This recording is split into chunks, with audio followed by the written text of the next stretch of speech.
Career success platform channel पर आप सभी का स्वागत है। DSSB PRT GK GS previous year paper 7 मार्च 2022 से फर्स्ट में जो आपके 20 क्वेश्चन पूछे गए थे, इन 20 क्वेश्चन में से जो मोस्ट इंपोर्टेंट टॉपिक होंगे उनको तो हम कंप्लीटली डिटेल, ट्रिक और एक्स्ट्रा फैक्ट के साथ कवर करेंगे। यदि आपको भी जीके जीएस में ये नहीं समझ में आ रहा है कि तैयारी कैसे करें, कंप्लीट क्लास देखनी है, आपको पता चल जाएगा कि जीके और जीएस में बेहतर स्कोर आप एग्जाम में कैसे कर सकते हैं। बच्चों, मेरा पढ़ाने का तरीका होगा कि ट्रिक से मैं आपको कंप्लीट टॉपिक कैसे याद कराता हूँ। इस क्लास से आपको डायरेक्ट एग्जाम में क्वेश्चन देखने को मिलेंगे। क्वेश्चन नंबर फर्स्ट, खिलजी वंश के ठीक बाद किस वंश ने दिल्ली पर शासन किया? ये आपका दिल्ली सल्तनत से क्वेश्चन है। अब दिल्ली सल्तनत को अच्छे से कवर करते हैं इस क्वेश्चन के साथ साथ। ऐसे ही आपको कंप्लीटली इंपोर्टेंट टॉपिक कवर करते हुए चलना है। सबसे पहले आपको पता होना चाहिए दिल्ली सल्तनत की शुरुआत कब हुई थी बच्चों? 1206 से लेकर 1526 तक थी। 1526 में फिर मुगल काल आ गया था बच्चों। बाबर ने इसकी स्थापना की थी। जब मुगल काल का क्वेश्चन आएगा तब उसको मुगल काल को कवर करेंगे। अब आपको सबसे पहले ये याद करना है कि एक वंश कैसे याद होंगे आपके। वंश याद करने की एक छोटी लाइन याद रखना, जी के टी का सैयद लोदी। अब सबसे बड़ी प्रॉब्लम होती है सन कैसे याद करते हैं। सर, सन को भी याद कराता हूं। एक मोबाइल नंबर याद रख लेना। मोबाइल नंबर क्या है आपका? 84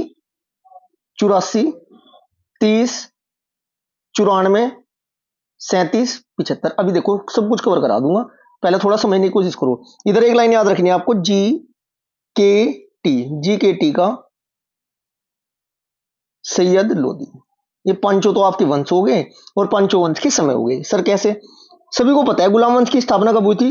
1206 में हुई थी। 1206 में ये 84 ऐड कर देना। जैसे ही 1206 में 84 ऐड करोगे 1290 तक आपका नंबर एक जो वंश था गुलाम वंश, ये आपके याद हो जाएगा। 1290 सेकंड जो वंश है, फिर के से बनता है आपका खिलजी वंश, जी से गुलाम वंश, के से खिलजी, टी से तुगलक, सैयद है ही, लोदी आपका लोदी है ही। अब खिलजी वंश कब से कब तक था बच्चों? 1290 में आप 30 ऐड करना। ये यहां पर 1320 है, ये थोड़ा मिसप्रिंट है, ये 1320 है। 1320 तक आपका खिलजी वंश हो जाएगा। अब तुगलक वंश नंबर 3 पर आता है। 1320 में आप 94 ऐड करना, 1414 तक आपका तुगलक वंश हो जाएगा। अब 1414 में आप 37 ऐड करना, 1451 तक आपका सैयद वंश हो जाएगा। और 1451 में आपका लास्ट वाले 75 ऐड कर देना, 1526 तक आपका लोधी वंश हो जाएगा। अब डायरेक्ट इनके संस्थापक भी साथ के साथ ट्रिक से याद कराता हूं मैं आपको, और जो क्वेश्चन बनता है एग्जाम में उसको देखते हैं। खिलजी वंश के ठीक बाद किस वंश ने दिल्ली पर शासन किया? क्वेश्चन हमारा पहला ये कहता है। राइट आंसर क्या हो जाएगा बच्चों? खिलजी की बात है, के बाद क्या आ रहा? टी आ रहा। के बाद क्या है? के तो खिलजी, टी से क्या बनता है? तुगलक। राइट आंसर हो जाएगा आपका तुगलक वंश। अब मोस्ट इंपोर्टेंट पॉइंट बताना चाहता हूं मैं, देखिएगा सब स्टूडेंट। गुलाम वंश ने 84 साल शासन किया, खिलजी वंश ने 30, तुगलक ने 94, सैयद ने 37 और लोधी ने 75। दो क्वेश्चन बनते, सर्वाधिक शासन किसने किया और सबसे कम किसने किया? सर्वाधिक 94 साल किया, 94 94 ईयर शासन किया है। तीसरे नंबर वाले ने तुगलक, इसका मतलब तुगलक थे ना जो, इन्होंने सबसे ज्यादा शासन किया है। सबसे कम किसने किया है? 30 साल। दूसरे नंबर पे खिलजी है ना, खिलजी जो थे, खिलजी शासक थे, वो 30 साल तक इन्होंने शासन किया। सर्वाधिक पूछा जाता है एग्जाम में, पूछा जाएगा तुगलक वंश। सबसे कम शासन किसने किया है? आपका खिलजी वंश। क्लियर है? जितनी बात समझ में आई। 84 30 94 37 75 से याद हो सकता है आपके। यदि करना चाहते हो, एक क्वेश्चन देखने को निश्चित है, मिलना ही मिलना है। जीकेटी का सैयद लोदी, ये सीरीज में याद हो जाएगा। अब मैं आपको संस्थापक याद करा देता हूं। संस्थापक कैसे याद करोगे, यहां तक स्क्रीनशॉट ले लीजिएगा, आपके दिमाग में सेट हो चुका होगा। अब बात करते हैं, ऐसे याद करना संस्थापक जी के टी, इसको जी के टी सैयद लोदी। एबक, एक लाइन याद रखनी है आपको, एबक, चलो थोड़ा बड़ा लिख देता हूं मैं। एबक जल गया खिरिज खा बहलोल लोदी। ऐबक, कुतुबुद्दीन ऐबक गुलाम वंश के संस्थापक। जल से बनता है जलालुद्दीन खिलजी, खिलजी वंश के संस्थापक। गया से बनता है गयासुद्दीन तुगलक, तुगलक वंश के संस्थापक। खिरिज खा बनता है सैयद वंश के संस्थापक, खिरिज खा। और बहलोल लोदी, लोधी वंश का संस्थापक है ही। लोधी वंश के अंतिम शासक इब्राहिम लोदी को युद्ध में हराने के बाद बाबर ने 1526 में मुगल काल की स्थापना की थी। बाहुबली अकबर की बहुत हुई जागीर, शाहजहां ने औरंग को दिए बहुत से वीर। इस वाली लाइन से हम पूरा मुगल काल याद करेंगे। ऐसे ही मैं कंप्लीट आपको जीके जीएस की तैयारी कराऊंगा। आपका हिस्ट्री, भूगोल, संविधान, economics, current affair, all subject जैसे जैसे क्वेश्चन आएंगे कंप्लीट सबको ट्रिक से याद कराते हुए मैं आपको चलूंगा, आप कंप्लीट क्लास देखते हुए चलिएगा। एक नंबर आपका यहां से पक्का हो चुका है। Question number second, kho kho की प्रत्येक टीम में खिलाड़ियों की संख्या कितनी होती है? अब खो खो पूछा है, कुछ अन्य भी तो खेल पूछा जा सकता है, जरूरी थोड़ा है कि खो खो ही पूछा जाएगा आपसे। इसलिए आपको जितने भी खेल होते हैं मोस्ट इंपोर्टेंट वाले जो एग्जाम में पूछे जाते हैं उनका सबका पता होना चाहिए। एक स्लाइड में ही कवर करेंगे सभी।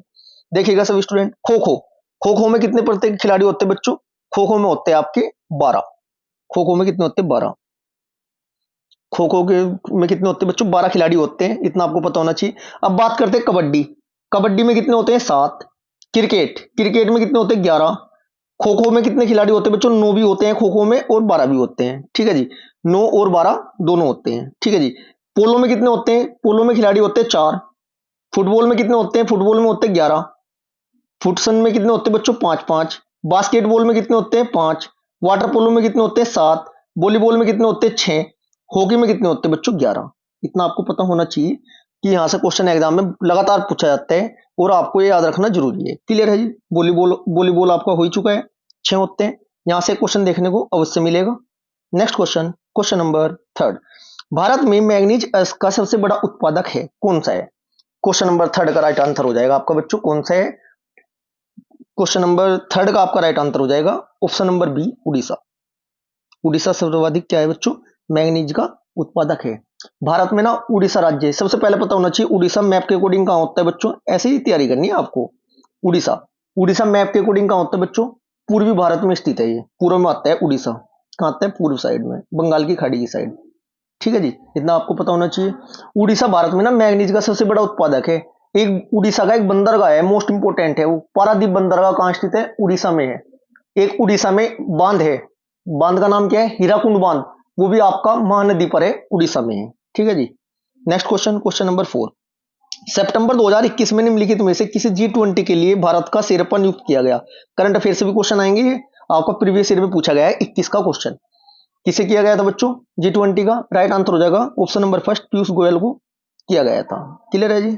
Next question, question number 5, Bharat का पहला राज्य कौन सा है जिसने हर घर में छत वर्षा जल संग्रहण ढांचों का बनाना आवश्यक कर दिया? क्वेश्चन नंबर आपका 5 का राइट आंसर हो जाएगा तमिलनाडु है जी वो, option number D is right answer. Next question, question number 6, निम्नलिखित में से कौन सा कथन सही है? कथक कर्नाटक का एक शास्त्रीय नृत्य, कथकली केरल का एक शास्त्रीय नृत्य है। शास्त्रीय नृत्य से एक क्वेश्चन फिक्स है जी, इसको अच्छे से कवर कर लो। 8 शास्त्रीय नृत्य होते हैं, कौन सा किस राज्य से संबंधित है और कौन से में क्या भाव होता है, ये मैं इसी स्लाइड में कवर कराऊंगा आपको। अब बात करते हैं कथक। कथक कहां गया जी? कथक तो सर उत्तर भारत का है, देखो लास्ट वाला 8वें नंबर का कथक उत्तर प्रदेश या जयपुर क्षेत्र का है, जिसमें तांडव लास्य होते हैं। इसका मतलब कथक कर्नाटक का शास्त्रीय नृत्य, ये तो कथन आपका सही नहीं है। पहला आपका गलत हुआ। जब पहला गलत हुआ आपका, ये तो आपका पहला कट जाएगा। एक तथा दोनों सही है, ये भी कट जाएगा, ये भी कट जाएगा। बचा क्या? कथकली। कथकली केरल का शास्त्रीय नृत्य बिल्कुल है जी। कथकली नंबर 2 पर देखो, केरल का शास्त्रीय नृत्य बिल्कुल सही है। कथन और केवल सेकंड कथन आपका बिल्कुल सही है। अब मैं आपको सभी कवर करा देता हूं कौन सा कहां का होता है, ठीक है जी। ऐसी आपको तैयारी करनी है जी के जीएस की, लगातार मैं आपको ऐसी ही क्लास प्रोवाइड कराऊंगा। भरतनाट्यम, 8 शास्त्रीय नृत्यों में से भरतनाट्यम कहां का है बच्चों? तमिलनाडु का। इसमें 2 भाव होते हैं, एक लास्य होता है, एक तांडव। भरतनाट्यम में लास्य भाव है। कथकली, कथकली कहां का है? केरल का है, तांडव भाव। मणिपुरी कहां का है? मणिपुर का है, लास्य भाव। ओडिसी कहां का है? ओडिशा, लास्य भाव। कुचिपुड़ी कहां का है? आंध्र प्रदेश, लास्य भाव। मोहिनीअट्टम किस राज्य से संबंधित है? केरल, लास्य भाव। सत्रिया मोस्ट इंपोर्टेंट है, सत्रिया का पता होना चाहिए आपको, कहां का है? असम का है, लास्य भाव। कथक उत्तर प्रदेश और जयपुर वाले क्षेत्र में, तांडव लास्य में भाव होता है। ऐसे ही आपको कंप्लीट इंपोर्टेंट टॉपिकों को कंप्लीट कवर करके चलना है, छोड़ना कुछ भी नहीं है। क्वेश्चन नंबर 7, भारतीय संविधान का खालिस्तान संघ राज्य क्षेत्रों के प्रशासन से संबंधित है। कौन सा आर्टिकल है? संविधान के आर्टिकल की क्लास आपकी जल्दी में प्रोवाइड कराने वाला हूं आपको, वो बेहतरीन क्लास होने वाली है, उससे बाहर एक भी आर्टिकल आपको एग्जाम में नहीं जाने का। क्वेश्चन नंबर 7 का आपका राइट आंसर हो जाएगा ऑप्शन नंबर बी, 239, अनुच्छेद नंबर 239। अनुच्छेद नंबर 239 केंद्र शासित प्रदेशों का ना प्रशासन राष्ट्रपति द्वारा होगा, इसमें बात लिखी हुई है। क्लियर है जी? नेक्स्ट क्वेश्चन, क्वेश्चन नंबर 8, निम्नलिखित में से कौन सा कथन सही है? ऐसे क्वेश्चनों के आंसर तब दे सकते हो आप जब आपने कंप्लीट टॉपिक कवर किया हो, इसलिए आपको टॉपिक पर भी फोकस करना है, रट्टाफिकेशन नहीं करना है। क्वेश्चन नंबर 8 में क्या कहता है फर्स्ट नंबर पर, कृषि उपज का वह भाग जो किसानों द्वारा बाजार में बेचा जाता है विपणन अधिशेष कहलाते हैं। नंबर सेकंड, अर्थव्यवस्था की प्रमुख ऊंचाइयों को नियंत्रित करने वाले राज्य के लक्ष्य के अनुसार 1956 में औद्योगिक नीति प्रस्ताव को अपनाया गया था। अब सबसे पहले आपको अपने माइंड में सेट करने, अर्थव्यवस्था के 3 क्षेत्र होते हैं, प्राथमिक क्षेत्र, द्वितीय क्षेत्र और तृतीय क्षेत्र। कौन से क्षेत्र के अंतर्गत क्या क्या आता है, यहां से क्वेश्चन पूछा जाएगा, फिक्स है, ये वाला टॉपिक आपको कवर करना है। जब भी प्रीवियस ईयर वाले सेट में मेरे सामने क्वेश्चन आएगा, कंप्लीट मैं आपको कवर करा दूंगा ट्रिक के साथ, कभी भी आप नहीं भूल सकते, इसके ऐसे बता दूंगा मैं आपको ट्रिक से। चलो क्वेश्चन नंबर 8 का राइट आंसर हो जाएगा 1 व 2 दोनों सही है आपके, 1 व 2 दोनों सही है। ठीक है जी, कृषि उपज का अधिशेष बोलते हैं और ये 1956 में औद्योगिक नीति के प्रस्ताव को अपनाया गया था। नेक्स्ट क्वेश्चन, क्वेश्चन नंबर 9, निम्नलिखित में से किसे सबसे शक्तिशाली चोल शासक माना जाता था? क्वेश्चन नंबर 9 का राइट आंसर हो जाएगा राजा राज फर्स्ट को माना जाता था। समय पीरियड की बात करें इनकी 985 से 1014, जब भी सामने वाला कोई टॉपिक आएगा या क्वेश्चन आएगा कंप्लीट कवर कराऊंगा बच्चों में आपको। जैसे आधुनिक काल वाले जो क्वेश्चन आते हैं कि बंगाल विभाजन कब हुआ, 1905 में हुआ था, 5 रुपए में बंगाल का विभाजन कर दिया था। चंपारण सत्याग्रह को हुआ था, चंपालम नाम की लड़की की उम्र 17 साल थी। ठीक है जी, ऐसे ही आपको याद करनी है, बहुत आसान तरीके से याद करा दूंगा मैं आपको, क्वेश्चन के अकॉर्डिंग कराऊंगा, लेकिन क्योंकि जीके का जो बच्चों सिलेबस है काफी वाइड है। क्वेश्चन नंबर 9 का आपका right answer option number second हो जाएगा। नेक्स्ट क्वेश्चन, क्वेश्चन नंबर 10, निम्नलिखित में से कौन 2 ओलंपिक पदक जीतने वाली पहली भारतीय महिला बन गई? क्वेश्चन नंबर 10 का आपका राइट आंसर हो जाएगा option number B, PV Sindhu. PV Sindhu, अब पीवी सिंधु ने से कहीं में जीता था बच्चों, ये पीवी सिंधु ने ना चीन की 8वीं बार ये हुआ था आपका बिग जियाओ में हुआ था ये गेम। ठीक है, टोक्यो जो खेल हुए थे उनमें जीता था इन्होंने, इस बात का भी पता होना चाहिए। नेक्स्ट क्वेश्चन, क्वेश्चन नंबर 11, विश्व तंबाकू निषेध दिवस प्रत्येक वर्ष मनाया जाता है। 1 नंबर आपका दिवस से कंफर्म है जी, दिवस मोस्ट इंपोर्टेंट है, लगभग 20 से 25 क्वेश्चन बनते हैं जो लगातार एग्जाम में पूछे जाते हैं। जैसे महिला दिवस कब मनाया जाता है, पृथ्वी दिवस कब मनाया जाता है, ओजोन लेयर दिवस कब मनाया जाता है, स्वास्थ्य दिवस कब मनाया जाता है, ये भी मैं आपको बहुत जल्द इसकी भी क्लास प्रोवाइड कराने वाला हूं। क्वेश्चन नंबर 11 का आपका राइट आंसर हो जाएगा ऑप्शन नंबर ए, 31 मई। अब बात करें जो मोस्ट इंपोर्टेंट क्वेश्चन है मई में, एक आता है जैव विविधता दिवस, 22 मई को मनाया जाता है जैव विविधता दिवस। स्वास्थ्य दिवस 7 अप्रैल को मनाया जाता है, 7 अप्रैल। एक पृथ्वी दिवस, 2 पैर से पृथ्वी पर चलते हैं ना, तो 22 अप्रैल को मनाया जाता है। महिला दिवस 8 मार्च को मनाया जाता है। जल दिवस 22 मार्च को मनाया जाता है। ठीक है जी, जो इंपोर्टेंट होंगे मैं आपको साथ के साथ कवर कराऊंगा। सांख्यिकी दिवस 29 सितंबर को मनाए जाते हैं, 29 सितंबर को। ठीक है जी, next question, question number 12, laterite मृदा चाय और कॉफी उगाने के लिए उपयोगी होता है। लेटेराइट मृदा का निर्माण उच्च तापमान तथा भारी वर्षा वाले क्षेत्रों में होता है। क्वेश्चन नंबर 12 का आपका राइट आंसर हो जाएगा, न तो फर्स्ट न तो सेकंड, ये दोनों ही आपके क्या है बच्चों, सही नहीं है। लेटेराइट मृदा ना चाय और कॉफी उगाने के लिए उपयोगी होता है, लेटेराइट मृदा चाय और कॉफी उगाने के लिए उपयोगी होता है। ठीक है जी, इसके बाद क्या कहता है, लेटेराइट मृदा का निर्माण उच्च तापमान और भारी वर्षा वाले क्षेत्रों में होता है। ये मृदाएं उष्णकटिबंधीय में होती है। ये दोनों कथन बच्चों क्या है आपको आपके सही है। ठीक है जी, सही है, ये गलत लग गया आंसर, फर्स्ट व सेकंड दोनों, ना वाला नहीं है। नेक्स्ट क्वेश्चन, क्वेश्चन नंबर 13, निम्नलिखित में से तत्व परमाणुकता का कौन सा युग्म सही है? नाइट्रोजन द्विपरमाणुक होता है, सल्फर बहुपरमाणुक होता है। क्वेश्चन नंबर आपका 13 का राइट आंसर हो जाएगा ऑप्शन नंबर सी, फर्स्ट व सेकंड दोनों ठीक है। ठीक है जी, नेक्स्ट क्वेश्चन, क्वेश्चन नंबर 14, आगा खान पैलेस भारत में किस राज्य में स्थित है? क्वेश्चन नंबर 14 का आपका राइट आंसर हो जाएगा ऑप्शन नंबर बी, महाराष्ट्र। एक बात यहां से ध्यान रखना है, मोस्ट इंपोर्टेंट टॉपिक बता रहा हूं भारत के ऐसे स्थल जो विश्व विरासत सूची में शामिल है उनको अच्छे से कवर कर लीजिएगा, वहीं से क्वेश्चन पूछे जाते हैं। विश्व विरासत सूची में जितने भी स्थल शामिल है आपके, कौन सा कहां पर है, क्या उसकी विशेषता है, ये आपको टॉपिक कवर करना होगा। ऐसे क्वेश्चन आपके स्टैटिक जीके के कवर हो जाएंगे। बात करें आगा खां पैलेस भारत के किस राज्य में स्थित है? राइट आंसर हो जाएगा ऑप्शन नंबर बी, महाराष्ट्र में। आगा खां पैलेस है ना बच्चों, 1892 में महाराष्ट्र के पुणे जिले में किसने बनवाया था? ये मोहम्मद शाह। किसने बनाया था ये भी तो पूछा जा सकता है, मोहम्मद शाह आगा खान तृतीय ने बनवाया था। क्लियर है जी, इतना आपको पता होना जरूरी है।